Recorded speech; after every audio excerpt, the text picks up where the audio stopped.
saudara sekalian, kita bertemu kembali di e-learning series Indonesian Institute of Management, serial Basic Financial Accounting bagi Account Officer, Credit Officer, atau Marketing Officer.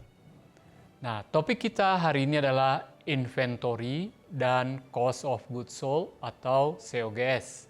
Ini merupakan topik keempat dari serial Basic Financial Accounting.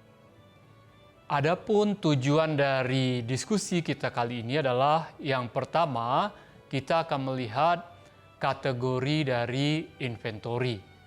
Jadi, inventory yang ada di perusahaan tersebut, kategorinya terdiri apa saja.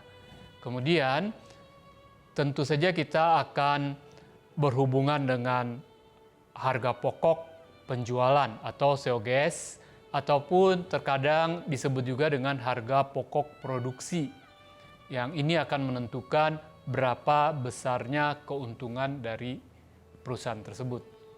Kemudian selanjutnya kita akan lihat hubungan pembelian inventory dengan income statement terkait dengan posisi berapa sales dan berapa COGS tadi.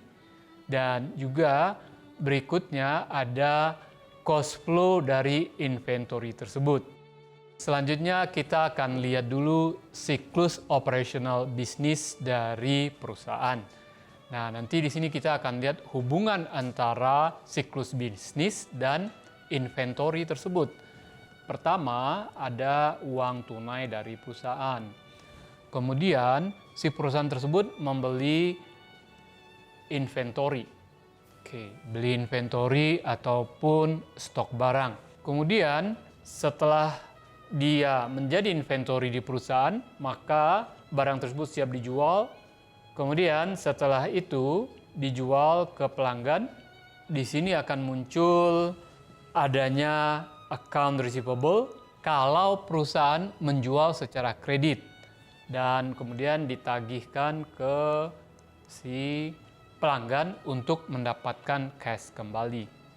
Topik kita hari ini adalah fixed asset dan depresiasi fixed asset, merupakan topik kelima dari serial Basic Financial Accounting. Bahasan kita hari ini adalah definisi fixed asset. Yang kedua adalah kategori dari fixed asset yang disebut juga kadang-kadang sebagai plan asset atau dikatakan juga sebagai property, plant, dan equipment atau PPE. Kemudian yang ketiga, bagaimana kita menentukan biaya dari investasi fixed asset tersebut. Jadi di sini bagaimana kita mencatat biaya pembelian dari fixed asset di dalam neraca. Kemudian yang keempat adalah alokasi biaya penggunaan fixed asset atau kita sebut juga sebagai depresiasi. Bagaimana mendepresiasikan atau mencatat biaya penyusutan dari fixed asset tersebut. Mengapa fixed asset perlu mendapat perhatian?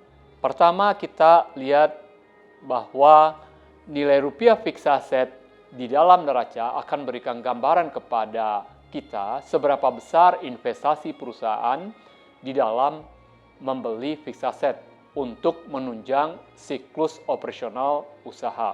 Kemudian, yang kedua adalah perubahan nilai dari fixed asset menunjukkan bagaimana manajemen menggunakan uangnya atau cash-nya. Jadi kalau ada penaikan atau penurunan dari nilai bersih fixed asset atau nilai fixed asset tersebut, maka kita akan tahu ada aliran uang atau cash in dan cash out-nya. Kemudian, akuntansi fixed asset dapat memberikan dampak yang besar terhadap kewajiban pembayaran pajak.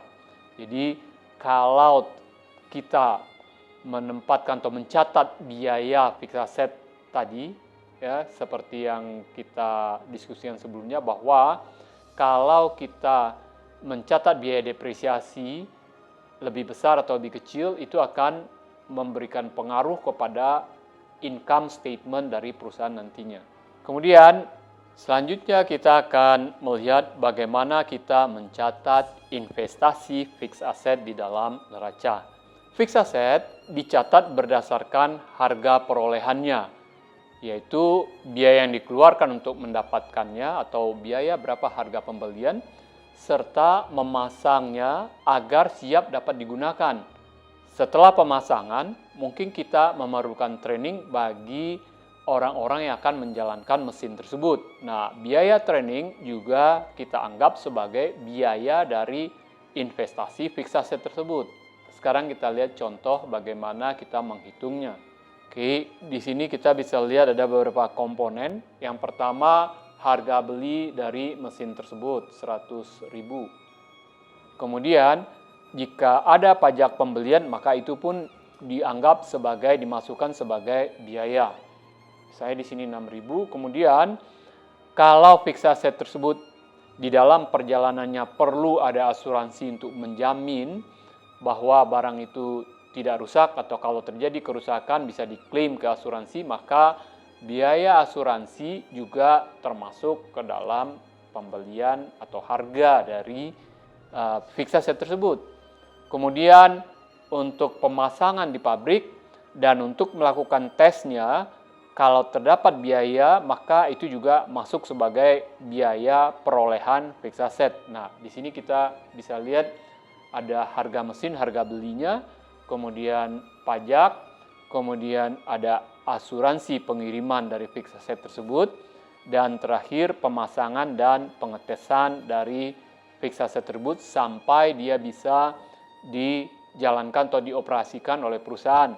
Nah, total biaya mesin tersebut adalah 109.000. Nah, total inilah yang kita catat di dalam neraca sebagai nilai dari fixed asset kita. Di dalam neraca nanti kita catat 109 ini adalah